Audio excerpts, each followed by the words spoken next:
I'm going to give you my recipe for an egg bagel dough. And this is just my personal recipe. For if you want to open a bagel shop, this is going to be, a large amount.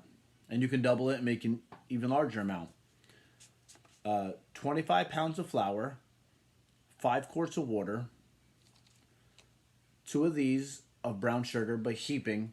I don't level it off, I leave it heaping. You don't have to go crazy. Now this is a 16-ounce deli container. It's like a pint. Most delis, bagel shops have this. They put cream cheese in it. Chicken salad, they sell it in there.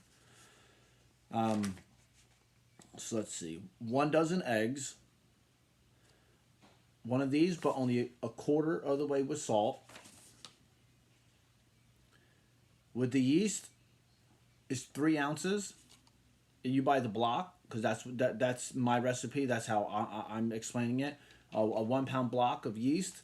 You're gonna want to that's 16 ounces. It's a 1 pound block. Half of that is 8. Half of that, which is a quarter of the block, is 4 ounces. So just a little less than a quarter. The egg dough tends to rise quickly, and even if you gain control of it, you're quick. The baker may have a hard time, baking it if it's warm in the shop. If it's humid, it would be very hard to handle. So just put a little less. Then we're gonna go with 5 ounces of vegetable oil.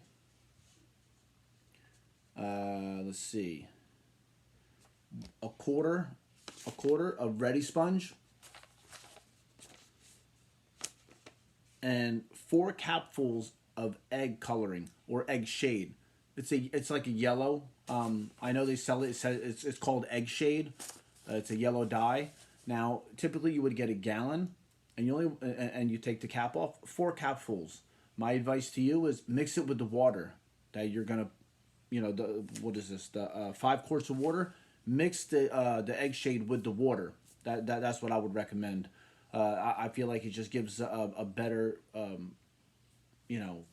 color of the bagel. It's not concentrated in one area, or it's just less likely to mess up the coloring of the bagel, because the bagel is not going to look like an egg bagel with just eggs in it. You need this egg shade. What else? Any advice? And I'll try to say advice in all the videos, just in case you don't see the other ones. I don't want to assume you watch every single bagel video that I make. So if you're coming across this one, little advice to give. If you're in the Northeast in the wintertime, you're going to want to put warm water, not hot, but warm water into the dough, So if you have the 5 quarts, you just want to make sure it's warm out of the tap in the wintertime, because if not, if it's cold, you may sit there for many hours, waiting for it to rise, and I just don't feel like it would give a nice smooth dough if it's dry and cold out and you use cold tap water. Now, if it's the summertime, you're going to want to use ice. If it's a hot day, if it's humid, if the next day might be hot and humid, you just want to use ice in it. It works with the dough better. Now, if you're in the South, in the wintertime, and sometimes the dough maker likes to come in at 2, 3, 4, 5 in the morning to avoid all the employees in the store, you're definitely gonna have to be careful, because it can get cold and dry, from the cold.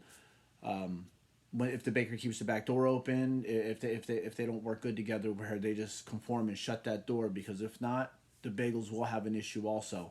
They'll dry out quickly and just not proof properly. So you're going to want to use warm water. So you really just have to be aware of your surroundings. And in the South, you're definitely going to have to use ice in the summertime, because it gets very humid and very hot.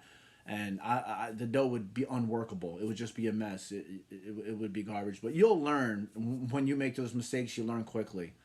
Hopefully I gave you enough advice to make the egg bagel and to be successful. If you're opening up a bagel shop, look at many different recipes. If you go to there and you love the bagel, stick with that recipe. If not, you can explore. Some people don't use vegetable oil inside their egg bagels. I worked for places where I made their dough. They didn't use vegetable oil. Everyone does something a little different. I worked at a place that used dry yeast. I absolutely hated it. And anybody else that came there to make dough did not like the dry yeast. But what's good for one may not be for the other. So I hope my video can help you be successful and make a great bagel.